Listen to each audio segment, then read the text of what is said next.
sa social media ang paghingi ng paumanhin o sorry ni Jam Ignacio sa naging interview sa 24 Oras.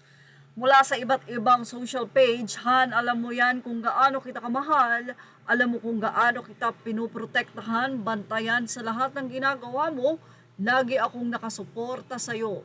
Sorry sa mga nangyari, pinapangako ko sa'yo na hindi na mauulit to, mahal na mahal kita.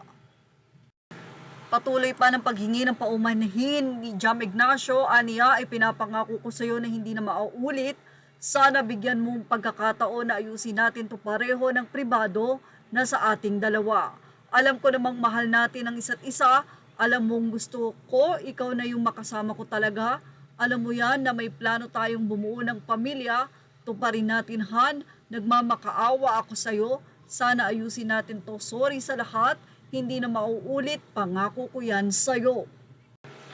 Kamakailan lamang ay binahagi sa social media ni Jelly Au ang ginawa sa kanya ng fiancé na sa Jam Ignacio. Halos magsara ang mata nito. Actually, ang kanyang ngipin ay nabingas, natapyasan dahil sa lakas ng pagkakasapak sa kanya ng kanyang fiancé na si Jam Ignacio.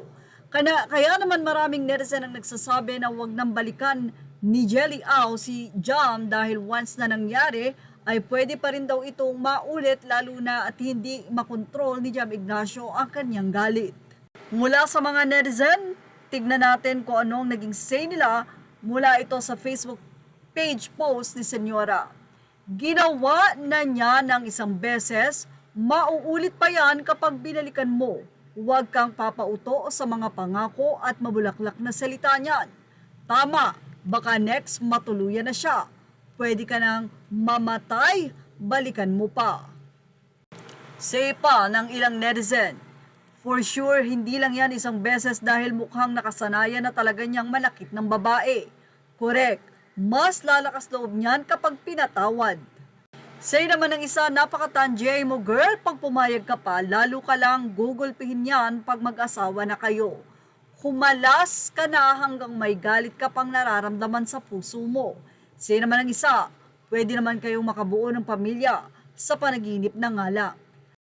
Sa naging interview kay DJ Jelly Au, sinabi niya na ready niyang patawarin si Jam Ignacio.